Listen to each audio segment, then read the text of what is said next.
आता आपल्याला ह्याच्यात खोबरं घालायचं. खोबरं घालायचं बस. आणि वेलची. वेलची पूड. हां जरा हात करू. हो हातानेच करावं लागतं त्याच्यात मजा येत नाही. बरोबर. तू शिकायला पाहिजे पण सगळं. किंवा भात आमटीचा कुकर तरी यायला पाहिजे तुला. हां ते येतो. बरं 12वी नंतर काय करायचं ठरवलंस तू? Computer engineering. अच्छा फिक्स आहे का तुझं? फिक्स आहे. ओके का आवड आहे तुला? हो हो. ओके आता काय करायचं आपल्याला? भरा लाटा आत भरायचं. ते लाटणं जरी निघाल तिकडचं. बरं मला सांग तुझ्या आईचा प्लस पॉईंट काय? खूप स्पॉन्टेनियस आणि हुशार आहे. बरं आणि बाबांचा प्लस पॉईंट काय? शांत आहेत खूप. अगदी काही झालं तरी शांतपणे प्रत्येक काही झालं तरी हे वाक्य जरा मला अजून थोडं उलगडून जा. म्हणजे मी जरी दिवसभर बाहेर फिरत राहिलो आणि काही अभ्यास केला नाही ना तरी शांतपणेच बोलतील ते माझ्याशी. बरं पण शांतपणे काय बोलतील हे उद्या चालणार नाही. हे जर तू असंच करत राहिलास नाही तर उद्या रात्री तुला जेवण मिळणार नाही असं शांतपणे सांगतात. अगदी शांत. क्या बात आहे. हे त्रास करून घेत नाहीत ते. बिलकुल नाही. Very good. ओके आता हे आपलं लाटून झालेलं आहे. आता काय करायचं आहे? कॉम्प्युटर इंजिनिअरिंगला काय साधारण पर्सेंटेज काय लागतं? पर्सेंटेज 90च्या वरती तरी लागतात 12वीला. ओके व्यवस्थित आपलं कापून घेतलेलं आहे आजीनी. ओके त्याचा रोल करायचा. तू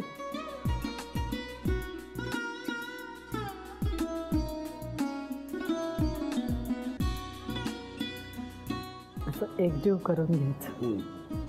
आता काय कापायचं का मध्ये? नाही आधी नाही कापायचं. मग आधी कापलं तर काय होतं चालतं पण ते सगळं पुरण आहे ना ते बाहेर येतं. तळ्यावर कापायचं. द्या सोडून. ओके आता हे तळून झाल्यानंतर बाहेर काढायचं. त्याचे तुकडे करा. 2-3 हवेत तसे. जसे कोण खाणार आहे म्हणजे मोठा माणूस खाणार असेल तर 2, छोटा मुलगा खाणार असेल तर 3. नाही साधारण बाकरवडी म्हणजे अर्ध्या पाऊण इंचाची असते ना तेवढे तुकडे कापायचे की झालं. सुरू.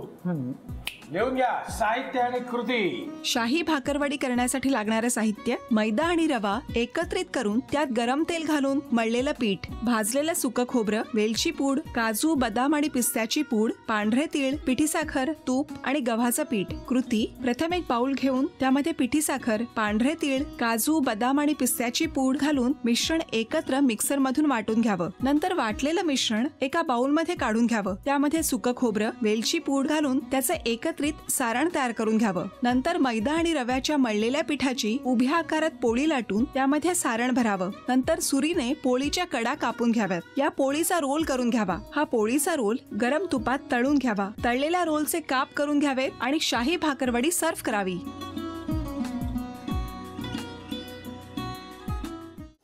पण आपण तेलापेक्षा बटर थोडं जास्त घेतलंय. हो कारण ते क्रिस्पी व्हायला पाहिजे. बरोबर. त्याच्यासाठी आता त्या तयार इडलीचे काप आहेत ते त्याच्यामध्ये परतवून घ्यायचे. आपण तेलामध्ये बटर घातलं आणि इडलीचे काप त्याच्यात घातले. पुढे काय? आता त्याच्यामध्ये तिखट. बर किती लागणार आहे? बस पुरे. आता शेजवान चटणी. हां बर आता हे सगळं व्यवस्थित बस पुरे. आता हे सगळं व्यवस्थित मिक्स करायचं आणि प्लेटमध्ये काढून घ्यायचं. परतून घ्यायचं आणि ह्या सगळ्या चटणीमध्ये ते मिक्स करायचं. हो व्यवस्थित फ्राय करून घेतलेले झाले. अशीच खावीशी वाटते हो. छान लागते ती पण. लागते ना? हो माझी खात्री आहे. पण काय आपण त्यांच्यासाठी करतो प्रोसेसिंग पूर्ण करूया. काय करायचं पुढे? आता पॅन मध्ये तेल टाकायचं. बरं किती लागणार आहे? बघा अजून पुरे. बरं आता तेल गरम होईपर्यंत मला सांगा हां तुम्हाला स्वतःला खायला काय आवडतं? कुठल्या प्रकारचे म्हणजे चायनीज आवडतं, पंजाबी आवडतं? मला घरगुती महाराष्ट्रीयन जेवण आवडतं. जास्ती आवडतं. म्हणजे वरण भात, भाजी पोळी, पुरणाची पोळी, तूप असं सगळं. आणि जास्त करून नॉनव्हेज. जास्ती करून नॉनव्हेज आवडतं. हो. तेल गरम झालंय? हो. काय करायचं पुढे? आता त्याच्यामध्ये लसूण आलं टाकायचंय. बरं लसूण आपण त्याच्यात घातलं. लसूण परतवायचा त्याच्यात. आता आलं टाकायचं. तेव्हा शिकता नोकरी करत होते आणि नंतर शिक्षण थोडंफार BAचं फर्स्ट इयर कंप्लीट केल्यानंतर घराच्या परिस्थितीनुसार मग नोकरी जॉईन केलेली आहे. आणि मी एक इंटरनॅशनल स्पोर्ट्समन पण आहे. कबड्डी प्लेअर आहे. कुठला खेळ? कबड्डी प्लेअर होती. कबड्डी प्लेअर आहात तुम्ही? इंटरनॅशनल? हो तर तेव्हा परिस्थितीनुसार प्रॅक्टिसला वेळ न मिळाल्यामुळे ते सोडलं मी. अच्छा. आता पातीचा कांदा टाकायचा आहे. बरं, ठीक. सगळा टाका. म्हणजे बघा, फार असे कमी भाग्यवान लोक असतात ज्यांना जे आवडतं तेच करता येतं, करायला मिळतं. ते बरोबर नव्हतं आहे? हो, बरोबर. खूपदा असं होतं की आपल्याला अनेक गोष्टींची आवड असते, पण परिस्थितीमुळे शिक्षण म्हणा, खेळ म्हणा, सगळ्या गोष्टींपासून जरा फारकत घ्यायला. कांद्याच्या पातात पात आपण घातली. हो. पुढे काय लागणार आहे? आता कांदा टाकायचा आहे. कांदा. म्हणजे पातीचा कांदा तर आपण वापरलाच, शिवाय आपला जो साधा कांदा असतो त्याचंही काप आपण घेतलं. किती लागणार आहे? बस पुरे. हो. अजून काय काय तुमच्या हॉबीज आहेत?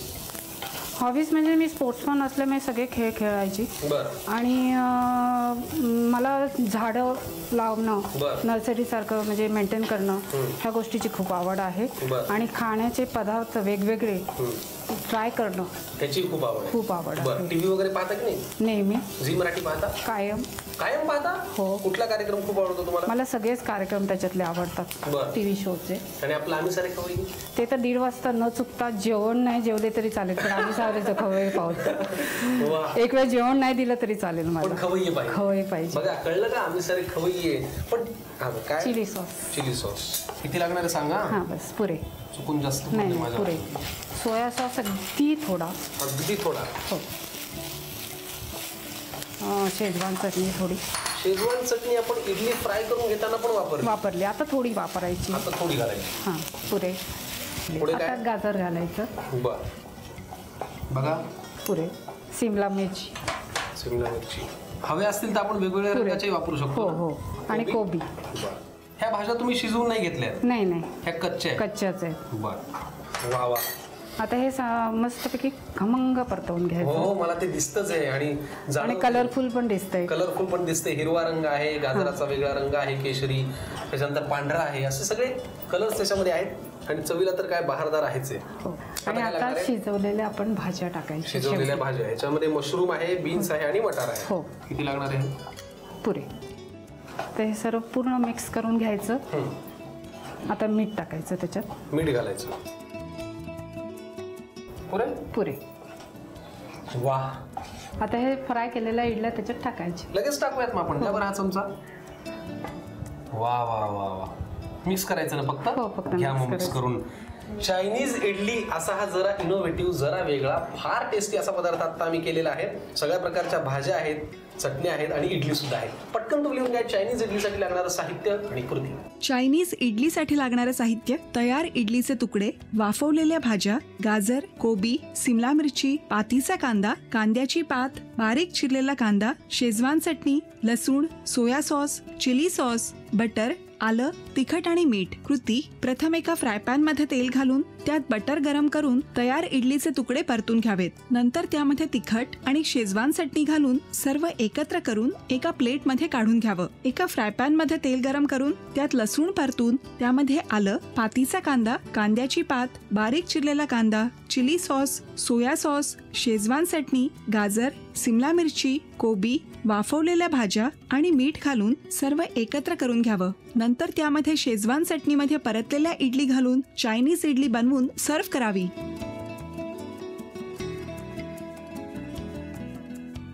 दोन पदार्थ आपण पाहिले, एक चायनीज इडली आणि गव्हाच्या पिठाचा शिरा. आता आपल्याला तिसरा पदार्थ करायचा आहे. याचं नाव काय? पौष्टिक पुलाव. पौष्टिक पुलाव. हो. क्या बात आहे. बरं, मग यासाठी लागणारं साहित्य पाहूया, मग कृती करूयात. काय लागणार आहे? मिक्स भाज्या, तांदूळ, टमॅटो, सोया चंक्स, कांदा, गरम मसाला, काजू, अख्खा खडा मसाला, आले लसणाची पेस्ट, सीझनिंग मसाला, हळद, तिखट, मीठ. आपल्याला पहिला पदार्थ करायचा आहे. गुळ पापडी वडे. काय या पदार्थाचं नाव आहे? नाचणीचे खूप. आता तिसरा पदार्थ तुम्ही करणार आहात. इडली चाट.